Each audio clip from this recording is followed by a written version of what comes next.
Hello everyone, welcome to biology lecture. Myself Somnath Palichai. Today we are going to start with our new topic that is Arthropoda. और ये जो हमारा Arthropoda phylum जो है ये बहुत इंपॉर्टेंट है क्योंकि हमारा जो चैप्टर चल रहा है एनिमल किंगडम ये ऑलरेडी काफी आगे बढ़ चुका है। ठीक है, आज का जो लेक्चर रहेगा वो आर्थ्रोपोडा से चालू करेंगे, देखेंगे क्या क्या सारी चीजें यहाँ पे सीखने मिलेगी। And it is very important क्योंकि हम लोग स्ट्रक्चरल ऑर्गेनाइजेशन इन एनिमल्स का जो पार्ट रहेगा वहाँ पे इनके कुछ मेंबर्स हैं जिनके बारे में बात करेंगे, फॉर एग्जाम्पल कॉकरोच। ओके, तो चलो आगे बढ़ते हैं, कुछ बेसिक इंट्रोडक्शन देते हैं आप लोगों को और फिर लेक्चर को स्टार्ट कर लेते हैं। ऑर्थ्रोपोडा जो फाइलम है it is the largest phylum माना जाता है। Okay, it is the largest phylum और इसकी जो स्पेसिफिक कैरेक्टरिस्टिक है वो है इनके जॉइंटेड अपेंडेजेस। तो क्या है इनकी स्पेसिफिक कैरेक्टरिस्टिक? Jointed appendages. आप लोगों को दो चीजें यहाँ पे बहुत ज्यादा मायने रखती है, एक तो ये लार्जेस्ट फाइलम कहलाता है, दूसरा ये जॉइंटेड अपेंडेजेस दिखाता है। ठीक है, and they have the exoskeleton structure जो कि काइटिन का बना होता है, ये तीसरा प्रॉपर्टी। तो उनके पास जो एक्सोस्केलेटन स्ट्रक्चर होता है वो उनका बहुत खास मटेरियल बोल सकते हो, जो कि उनको कोई भी फेवरेबल कंडीशन में या कोई भी हार्श कंडीशन में सर्वाइव करने में मदद करते हैं। ओके, इसलिए आप लोग देखोगे इंसेक्ट जो है आर्थ्रोपोडा के जो मेंबर्स हैं वो आप लोगों को हर जगह पे हर सराउंडिंग में देखने मिलते हैं, है कि नहीं? बात समझ में आ रही है? क्योंकि उनके पास काइटेनियस नाम का एक्सोस्केलेटल स्ट्रक्चर प्रेजेंट रहता है and it is homopolysaccharide that is made up of N acetyl glucosamine. Okay, तो ये एक सब्सटेंस है जिनके वजह से ये बना हुआ रहता है। It is what? It is a homopolysaccharide. Fine. अगर मैं इसका टीएस ले लूं, आप लोग समझने की कोशिश करो, अगर मैं ऑर्गेनिज्म को 20 से चॉप करता हूं तो आप लोगों को एक अपर लेयर देखने मिलेगी, dorsal layer and the ventral layer देखने मिलेगी, और दोनों प्लेट्स आपस में कनेक्टेड रहते हैं with the called as a lateral pleura. Okay, so जो डोर्सल साइड में लेयर होती है हम लोग उसको टर्गम कहते हैं, जो वेंट्रल साइड की लेयर होती है हम लोग उसको स्टर्नम कहते हैं। So tergum and sternum are fuse together with the help of the pleura. Okay, जो कि दोनों साइड से प्रेजेंट होंगे and this pleura are attach with the help of the arthropodial membranes जो कि एज अ कनेक्शन जैसे काम करते हैं। Fine, as you can see in my diagram. Now थोड़ा सा इसको और डिस्क्राइब कर लेते हैं detail. They shows the moulting यानी एग डायसिस कहते हैं हम लोग उसको। तो यहाँ पे क्वेश्चंस बनते हैं, आप लोगों को ध्यान में रखना है। Moulting stages will be called as ecdysis over here. So first animal they shows the voluntary muscles. तो सबसे पहला फाइलम है, सबसे पहले एनिमल्स है जो वॉलंटरी मसल्स यहाँ पे दिखाते हैं। डाइजेस्टिव सिस्टम इनका जो होता है वो काफी बढ़िया डेवलप्ड होता है। Okay, so but they are different with respect to their mouth habitat. मतलब क्या, उनके जो माउथ है वो काफी डिफरेंट डिफरेंट पार्ट्स में डिवाइडेड रहते हैं, डिफरेंशिएट रहते हैं, और हर पार्ट्स का अपना अपना पिक्यूलर फंक्शन भी होता है।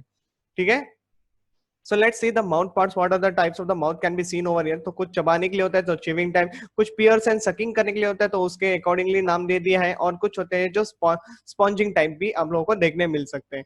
ओके, एक्सक्रीटरी सिस्टम के बारे में बात करूं, सो दे आर अमोनोटेलिक और can be the uricotelic since they are arthropodas member. Okay, इतना ज्यादा पानी का कंजप्शन नहीं होता है। नेक्स्ट, रेस्पिरेशन की बात करूं, so can be tracheary system. Then इसके अलावा गिल्स भी देखने मिलेंगे, जैसे कि बुक गिल्स के बारे में भी देखने मिल सकता है। बुक लंग्स होते हैं, जैसे कि scorpium is the one of the specific example over here. Okay, circulatory system ये आप लोगों का ओपन टाइप में यहाँ पे होगा। ट्यूबुलर हार्ट होंगे, जो हम लोग नॉर्मली कॉकरोच के बारे में बात करेंगे तो 30 चेंबर ऑफ हार्ट तो देखने मिलता है, 13 चेंबर्स ऑफ हार्ट। ओके, देखेंगे कैसे दिखता है वो। हिमोलिम्फ हैज द साइनसेस। तो ये साइनसेस वगैरह क्या होता है इसके बारे में बात करेंगे। ओके, नेक्स्ट, नर्वस सिस्टम जो होता है ये काफी वेल डेवलप्ड होता है। जैसे कि देखो, ब्रेन है, उनके पास सेंट्रल नर्वस सिस्टम है, पेरिफेरल नर्वस सिस्टम है, तो ये अच्छे से आप लोगों को यहाँ पे देखने मिलता है। ओके, 12th स्टैंडर्ड में most of the time actually बच्चे लोग कॉकरोच के नर्वस सिस्टम के बारे में सेक्शन भी लेते हैं। ओके, तो ये भी एक अलग से प्रैक्टिकल किया जाता है।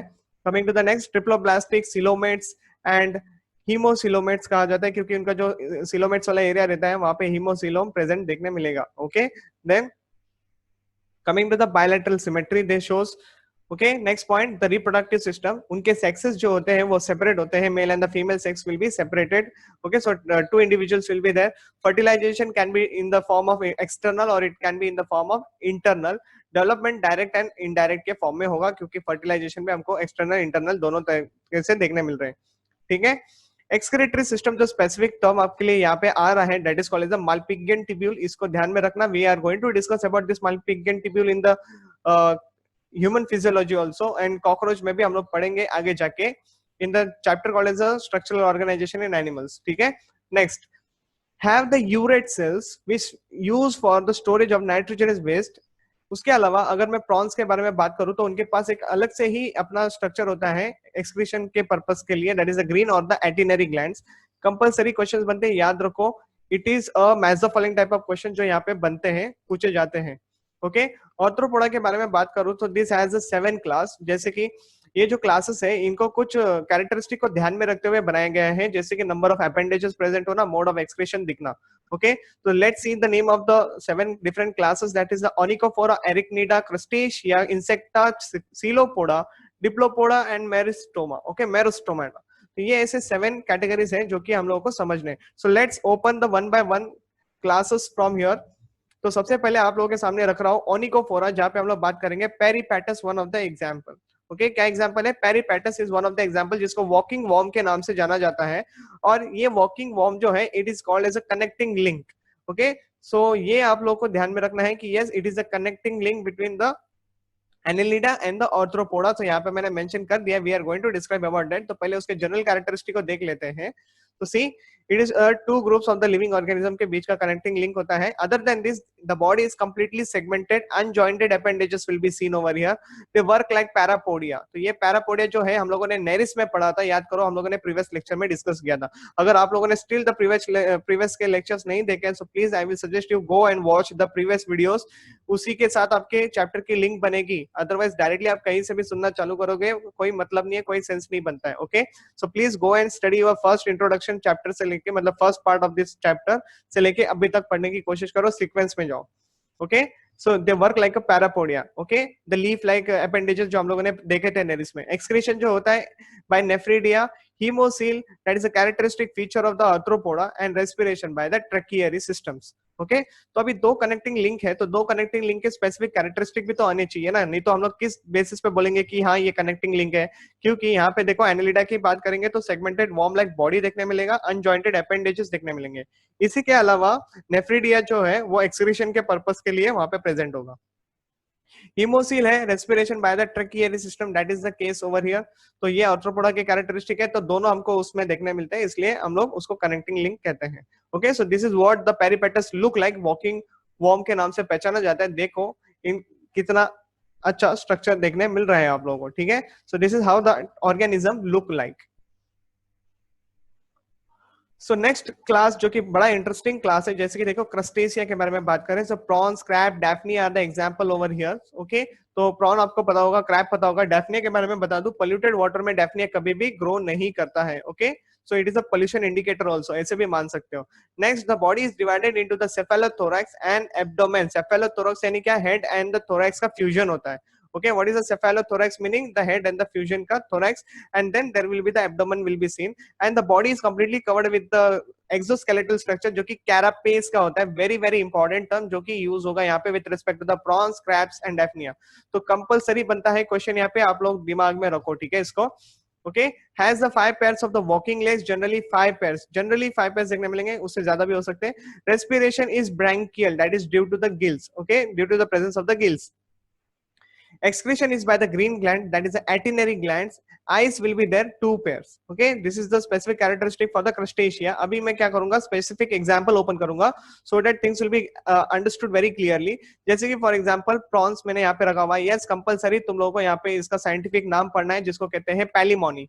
ओके, सो पैलिमोनी हमारे सामने जो है, उसका स्ट्रक्चर देख लो कितना सुंदर है। ओके, सो कैरापेस नाम का ऊपर जो कवरिंग देखने मिल रहा है वो तो रहेगा ही, उसके अलावा यही सेफेलोथोरैक्स माना जाता है इतना पार्ट, क्योंकि head plus the thorax region has been fused together। Next, here there is a abdominal segments will be seen, or each abdominal segment will be having a see 5 pairs of walking legs। Okay, क्या रहेंगे, 5 pairs of walking legs। और जो last segment रहेगा वहां पे telson देखने मिलेगा, which is elongated structure. और साइड से आप लोगों को यूरोपॉड एंड द प्लियोपॉड्स, ऐसे स्ट्रक्चर जो प्लियोपॉड्स होते हैं वही हम लोग यहाँ पे देखने मिल रहे हैं एब्डोमिनल रीजन पे। ओके, क्या देखने मिल रहा है, this red like structures which you see over here, these are called as the pleopods। and 5 pairs of walking legs के बारे में बात करूं, so this is over here। okay, these are over here and this is the abdominal segment। तो I hope the diagram is very clear to you and the pair of eyes will be there। हाँ, एक थोड़ा सा ऐसा wavy pattern में यहाँ पे जो irregular type structure दिख रहा है, जो कि little elongated होता है, ये rostrum होते हैं। okay, क्या होते हैं, rostrum, and this shows the pair of antennas also। okay, so coming to the introduction of this particular individual, so sexes are separated, development is direct, they show autotomy। autotomy का मतलब क्या है, अगर कोई भी डिफेंस मैकेनिज्म करना होगा इनको, तो वो लोग क्या करेंगे, एक वन ऑफ द प्लियोपॉड और the leg you can say वो लोग अपने बॉडी से डिटैच करके सेपरेट रख देंगे, उससे क्या हो जाएगा उस पर्टिकुलर रीजन में, मतलब वो जो लेग्स वो लोग ने सेपरेट करके रखा है, जो प्लियोपॉड सेपरेट करके रखा है, उसमें थोड़ी सी जान रहेगी ना, तो वो जान क्या होगी, वो मूवमेंट दिखाते रहेगी, तो जो भी ऑर्गेनिज्म उसके तरफ आया था वो उसके तरफ डाइवर्ट हो जाएगा, द प्लियोपॉड के तरफ डाइवर्ट हो जाएगा, और वो बंदे लोग सटक जाएंगे वहां से, ठीक है, अपनी जान बचाकर। That is the case over here. Okay, so autotomy word is very important for the defence mechanism. तो ये रहा एक अच्छा सा पिक उस पर्टिकुलर इंडिविजुअल का जो कि आपके स्क्रीन पे आ चुका है।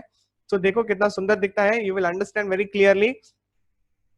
See how the rostrum look like, and then antennas will be there. Okay, walking legs देखो किस तरीके से है, and these are the pleopods, uropod, tailson and all। ये सारी बातें अभी मैंने जो आप लोगों को प्रीवियस डायग्राम में दिखाई, ठीक है। So coming to the next part, the crab will be showing the compound eyes। other than this उनके पास देखो 4 pairs of legs होते हैं, लेकिन जो फर्स्ट पेयर होता है वहां पे मॉडिफिकेशन देखने मिलता है, तो चैलेट लेग्स आपको वहां पे देखने मिलते हैं, जो कि आगे से ऐसे सीजर लाइक अपीयर करते हैं, right. And then there will be the pair of antennas. Daphne की बात करूं, I already talked about the Daphne, that is the economic importance होता है, पोल्यूशन एरिया में ये ग्रो नहीं करते, पोल्यूटेड वाटर में ग्रो नहीं करता। Okay, next, so these are the diagrams which are there. आप लोगों के सामने एक कैंसर नाम का इंडिविजुअल मैंने रखा हुआ है, for example this is a crab, तो देख लो डायग्राम सारे वही डायग्राम्स है जो मैंने आप लोगों के सामने रखे हैं। Fine,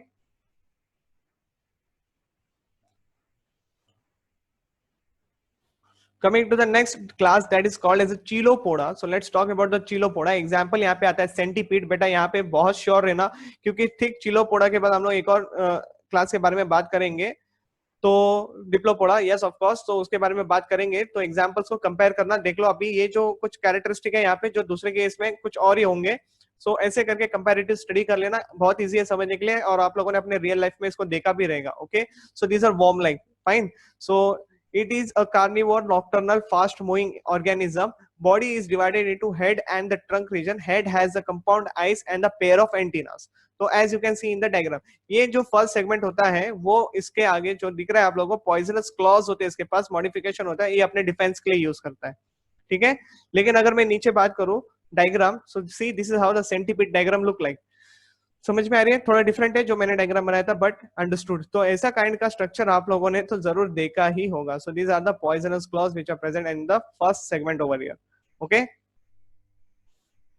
so coming to the diplopoda, that is called as a millipede। so diplopoda का example millipede, centipede, ये सारे डिफरेंस करना सीख जाओ। Okay, so these are herbivorous। ऊपर वाला carnivorous था, वो फास्ट मूव कर रहा था, ये स्लो मूव कर रहा है।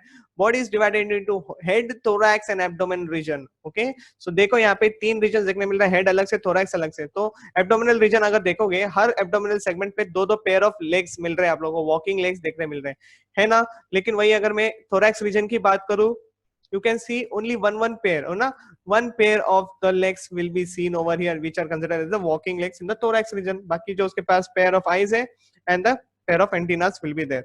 okay, अब ये बंदा बहुत अजीबोगरीब है, जैसे कि see it defends by producing a falling smell। जैसे अगर इसको कुछ डिस्टर्ब करोगे या फिर इसको लगता है कि हाँ बाबा मेरे पे कोई अटैक करने वाला है, तो ये क्या ना अलग तरीके की बदबू छोड़ता है, ओके, जो कि बड़ा पिक्यूलर होता है, जो काफी स्टिंग करता है, and that is release from the sting glands which they have.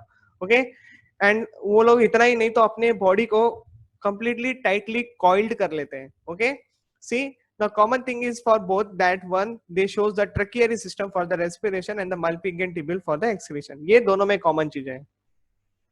so this is how the millipede diagram look like। देखो इसके वैसे इसके पास thousands मतलब 100-200 जितने legs तो appear कर ही जाते हैं, just because of the body is so much segmented, any segment having the pair of legs like। okay, so that is how the diagram look like। so let's proceed with the next class, that is the insecta. बेटा insecta जो है ये largest class माना गया है, क्योंकि insecta में इतने सारे इंसेक्ट प्रेजेंट है, maximum numbers of the species will be found. अभी भी जिनको ये रिसर्च वगैरह करने में इंटरेस्ट है, इंसेक्ट पढ़ने में इंटरेस्ट है, they can go around this particular field. Okay, और आराम से अपनी स्टडी कर सकते हो, डिस्कवरी कर सकते हो, क्योंकि अभी भी इतने सारे इंसेक्ट्स के स्पीशीज बाकी है जो डिस्कवर्ड नहीं हुए हैं। Okay, so see maximum number of the species are present over here, and the body is divided into head, thorax and the abdominal। the mouth parts can be biting type, sucking type and the chewing type mouth देखने मिल सकते हैं यहाँ पे, ठीक है। thorax जो होते हैं वो 3 pairs of walking legs दिखाते हैं, and the jointed appendages called as the hexapoda over here। okay, क्या दिखाएगा, hexapoda नाम का walking sorry the 3 pairs of the jointed legs है ना, मतलब टोटल 6 है, तो हेक्सापोडा नाम दे दिया गया है, ठीक है। Then, if wings are present, it can be 1 or 2 in pairs. Okay. For excretion, they have the Malpighian tubules, and for respiration, they have the tracheary systems. Now, see the examples which we are going to discuss over here. लेकिन देखो, cockroach है, honeybees है, mosquitoes है, house flies है, house flies का दूसरा नाम है मस्का डोमेस्टिका, लेपिसमिया है जो कि सिल्वर फिश के नाम से जाना जाता है। ये जो है, ये सिल्वर फिश जो बंदा है, आप लोगों ने ये भी देखा रहेगा, जो पुराने किताब होते हैं, ओल्ड बुक्स वगैरह जो होते हैं, उसके अंदर ये देखने मिलता है। यस, ये उड़ते नहीं है, ये भी ध्यान रखना। ओके, ये खाली क्रॉल करते हैं। Next, butterflies are there, moth are there, Xenopsylla are there, जो कि रेड फ्ली माना जाता है। Xenopsylla is very very important for the NEET point of view, क्योंकि यहाँ पे अच्छे खासे क्वेश्चंस बनते हैं विद रिस्पेक्ट टू दिस। अभी सारी बातें करूंगा तो मैं आप लोगों को बताऊंगा कि क्वेश्चन किस तरीके से अपेयर करेंगे आप लोगों के सामने, ठीक है। So let's talk with the cockroach. ये तो फिलहाल इंट्रोडक्शन रहेगा हमारा कॉकरोच का, क्योंकि हम लोग इसको डिटेल स्टडी करेंगे इन the next chapter. So body is divided into head, thorax and the abdominal region. Thorax जो है यहाँ पे दिखाता है 3 pairs of the legs, pair of wings. Head has the compound eyes, antenna, biting and the chewing type of the mouth part. So ये आप लोगों को compulsory याद रखना है कि mouth part के basis पे क्या क्या questions बनते हैं. Okay, we will discuss this about this. Okay, so don't worry about the next part. That is the sexual dimorphism. Female has the ovipositor and the fertilization is internal, development is indirect, and the young one is called as a nymph. Okay. ये तो आप लोगों को पता होगा कि young one को lymph कहते हैं, जो कि कलरलेस होते हैं, इमैच्योर रहते हैं। ओके, उनके सेक्स ऑर्गन भी डेवलप नहीं रहते। फाइन, उनके पास विंग्स वगैरह मतलब ये सारी अच्छे से डेवलप नहीं रहते, और वो लोग कंटिन्यूअसली मोल्टिंग दिखाते हैं, क्योंकि वो छोटे हैं ना, तो बड़े बड़े होते जाएंगे तो मोल्टिंग दिखाते ही जाते हैं वो लोग, ठीक है। नेक्स्ट, लेपिसमिया, मैंने ऑलरेडी बोला था, it is a small insect, wingless होते हैं, found in the old books. Next, butterflies and moth. Butterflies में क्या डिफरेंस है? बटरफ्लाई जो होते हैं ये एक्टिव रहते हैं डे टाइम में, मॉथ जो रहते हैं वो नाइट टाइम में एक्टिव रहते हैं। जब बटरफ्लाइज बैठते हैं वो अपने विंग्स को बंद कर लेते हैं, वेरस जब भी मॉथ बैठता है तो अपने विंग्स को ओपन ही रखता है। बटरफ्लाइज काफी अट्रैक्टिव दिखते हैं, वेरस मॉथ जो होते हैं ये dull brown type, blackish type colours में आप लोगों को देखने मिलेंगे, ठीक है। अभी बात करते हैं, लार्वा देखने मिलेगा, कैटरपिलर देखने मिलेगा, development is indirect, eggs, larva and pupa, these are the stages will be seen and finally developed into the adult stage. Okay, so coming to the next example over here, जिसको हम लोग कहते हैं हनी बीज, commonly कहा जाता है Apis बीज। ओके, एपीकल्चर यानी हम लोग उसको जो कल्चर करते हैं बीज को, क्यों करते हैं? तो हनी ऑब्टेन करने के लिए, बी वैक्स ऑब्टेन करने के लिए। What is B wax? It is a yellow colour substances. Okay, यहाँ पे कुछ एग्जांपल्स है जो मैंने आप लोगों के सामने रखे, जो कल्चर करने के लिए यूज किए जाते हैं, जैसे कि Apis indica, Apis डॉर्सेटा, Apis फ्लोरे, Apis मैलिफेरा। सो एपिस मैलिफेरा जो है वो इटालियन बी के नाम से फेमस है, और ये काफी अच्छे बिहेवियर में होते हैं, इनको हम लोग हैंडल कर सकते हैं। We can use for this as a common culture. Okay, so ये बहुत अच्छी तरीके से ग्रो कर जाते हैं, लेकिन वही अगर थोड़ा सा प्रॉब्लम हो सकता है इंडिका, डॉर्सेटा एंड फ्लोरे को यूज करने में, क्योंकि थोड़े से गुस्से वाले होते हैं, तो ऐसा भी सिनारियो है। Okay, but one of the very interesting field, side business के नाम से अगर सोच रहे हो तो करो, मैं तो बोलूंगा आप लोगों को करो, इसमें बहुत ज्यादा इंटरेस्ट है, बहुत ज्यादा प्रॉफिट है, क्योंकि honey is having lot of medicinal property also. Okay, ज्यादा डिमांड भी होता है। ओके, और आराम से डील भी कर सकते हो, थोड़ा सा स्टडी लगेगा, that set. Okay, so types of बीज के बारे में बात करूंगा। यहाँ पे क्वीन भी आते हैं, वर्कर भी आते हैं, ड्रोन्स आते हैं। सो 3 टाइप के बीज आप लोगों को नॉर्मली हनी बीज में देखने मिलता है। ड्रोन्स ही जो होते हैं वो फीमेल्स सॉरी मेल्स होते हैं, और queen bee and the worker bee are there which are deployed in nature, और उनमें से भी क्वीन जो बी होती है वो बड़ी होती है, वो फर्टाइल होती है। Okay, she can produce the eggs over here, लेकिन जो वर्कर्स होते हैं वो स्टेराइल्स होते हैं, they never able to produce the eggs. Okay, but workers and the queen bee are the females over here, ये आप लोगों को याद रखना है। and they are diploid females, means they are developed from the fertilization process, whereas drones जो है वो haploid होते हैं, जो egg होते हैं वो undergo process में चले जाते हैं, जिसको हम लोग कहते हैं parthenogenesis, मतलब बिना fertilization के egg का directly development होना न्यू इंडिविजुअल में, ठीक है। ऐसे इसलिए वो लोग drones haploid ही रह जाते हैं। yes, drones can produce the sperms over here, that is very important part. so let's see how the scenario will be there. जो क्वीन बी रहती है ना, अगर क्वीन बी की डिमांड रहेगी तो क्वीन बी को लार्वा में से सेपरेट किया जाता है, और उसको क्या खिलाया जाता है? उसको रॉयल जेली खिलाया जाता है, जो कि सिक्रीशन रहता है मैक्सिलरी ग्लैंड्स का। और ये मैक्सिलरी ग्लैंड्स किसके? वर्कर बीज के। सो वर्कर बी के मैक्सिलरी ग्लैंड से जो सिक्रीशन निकलता है उसको हम लोग रॉयल जेली कहते हैं, जो कि एक लार्वा को फीड किया जाता है, और वही क्वीन को ग्रो करवाएगा काफी अच्छी तरीके से, उसकी साइज ग्रो होगी, वो फर्टाइल रहेगी। सो ये सारी बातें होगी, काफी अट्रैक्टिव रहेगी।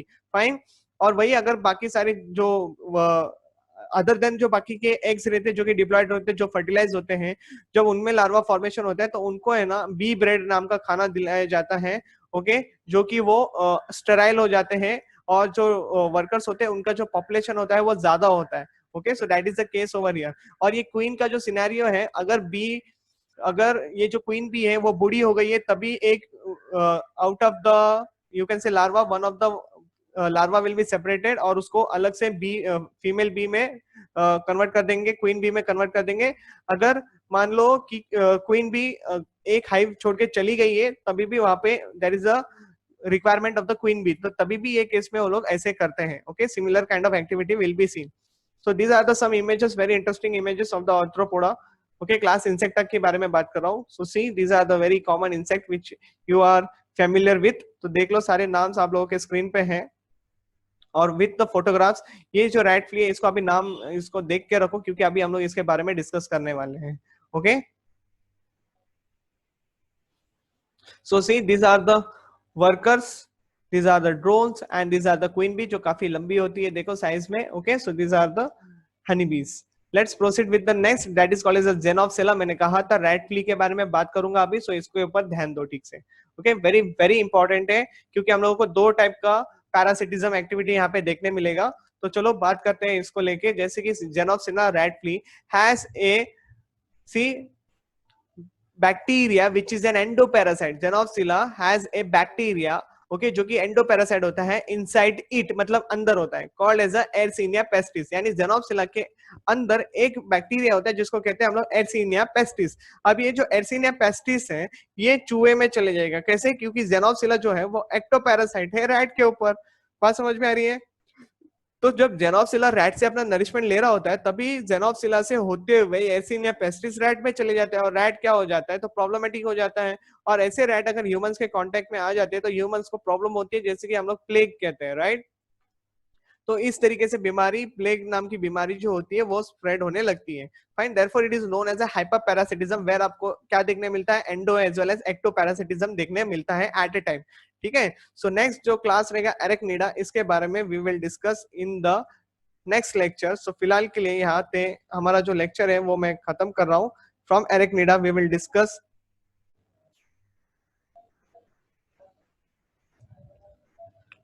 तो क्लास एरेक्निडा से बात कर रहे थे हम लोग, ठीक है। तो अभी देखते हैं ये नया क्लास क्या बोलता है।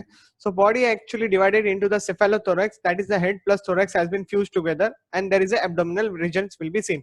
सो cephalothoraks की क्या बात है, तो यहाँ पे 4 pairs of the walking legs आप लोगों को यहाँ पे देखने मिलेंगे। तो स्टूडेंट्स आप लोगों को ये जो कैरेक्टरिस्टिक है वो आपको कंपैरेटिवली पढ़ना है सबके साथ, ठीक है, क्योंकि किसी में 6 पेयर है, किसी में 4 पेयर है, ऐसे करके आप लोगों के सामने आ रही है ये पॉइंट, ठीक है। तो कंपैरेटिव स्टडी करना। One pair of the chelicerae will be seen and the one pair of the pedipalps will be seen. Now what is the chelicerae? So it helps in the capturing of the food, and see again जो pedipalps है it helps in the capturing the food and the reproduction। For reproduction में भी मदद करते हैं pedipalps, okay। For excretion they have the Malpighian tubules and coxial glands will be seen, very very important, याद रखो इसको। Next for the respiration they have the tracheal system and the book lungs। तो दो examples तुम्हारे सामने रख रहा हूं, एक तो है स्पाइडर और दूसरा है स्कॉर्पियन, ठीक है।